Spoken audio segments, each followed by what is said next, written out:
Hello everyone. Tonight's bedtime story is called Wait and See. Tony Bradman and Elieen Browne. And I chose this really because I say this often. You might hear your grown-ups say this, oh, wait and see. You're asking for things. We're asking you to wait and just find out what it could be a little bit later. You show a little bit of patience, which is a very good value to have. It was Saturday and Jo wanted to go out. I've saved up all my money, she said to her mum. Can we go shopping? I'd like to buy something. OK, Jo, said Mum. I've got to post this parcel to Granny anyway. It was Granny's birthday next week. Jo had made her a special birthday card. Here we are. We can post your card too, said Mum. Jo's dad said that he would make lunch. Bye, they said. Jo's dad waved.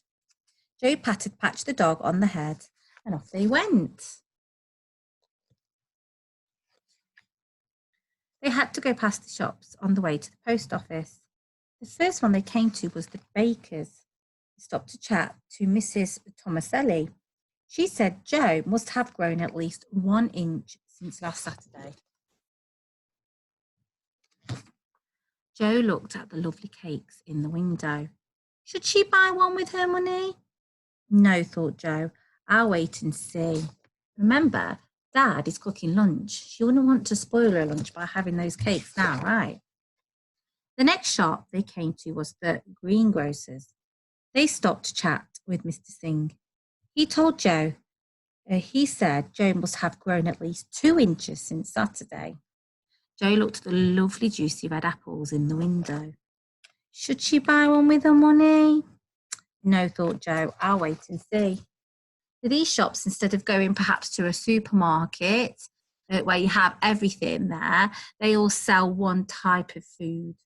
This one's the fruit and vegetable shop. And we do still have these today. Next, they came to the fish shop. They stopped to chat with Mrs. Browne. She said Jo must have grown at least 3 inches since last Saturday. Jo looked at the fish and the lobsters and crabs and shells and ice piled up in the window. Should she buy something with her money? What would she want to fish for? No, thought Jo. I'll wait and see. She's not spending her money all at once. She's just thinking, what shops could she come by? She'd really want to have something. And there's still Dad, while they're out, still cutting and preparing vegetables. At last, they came to the post office. There were lots of people waiting in a line, and they had to wait a long time. Post office, quite busy places. And when they got to the counter, Jo's mum realised that she'd left her money at home. She couldn't post Granny's present or the card Jo had made. Now they wouldn't reach Granny in time for her birthday. So there was only one thing for them to do. I've got some money, said Jo. I'll pay. Jo's mum said that she would give her the money back when they got home. So she waited. She thought, I'm not going to spend it straight away. And actually, she's used it for something like a bit of an emergency. What they went out for, she was able to help. She also said that Jo was a very good girl. And Jo smiled. Very understanding girl, I'd say. On the way home, Jo's mum told everybody she met what a nice thing Jo had done. Mrs. Browne said Jo was good and gave her a present. Everybody thought it was wonderful. Thinking of others. Mrs. Jo, remember, she works at the fish shop. She gave her a great big fish. And Mr. Singh said Jo was very good and gave her a present. So just be thinking about what she wanted to buy it at his shop. Lots of lovely, juicy apples. And Mrs. Tomaselli said Jo was very, very good and gave her a present too. And remember, she owns the baker's. Some lovely cakes, which was just as well. But when they got home, Dad had some bad news. Patch the dog had eaten their lunch. Jo's dad didn't know what to do. Whatever shall we eat? He said.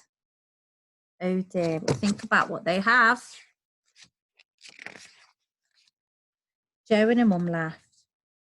You'll have to wait and see. And I think they're going to help rescue Dad now with the fish, the apples. They might make something like an apple pie for a dessert afterwards. Or even just save them and have some cakes for a treat too.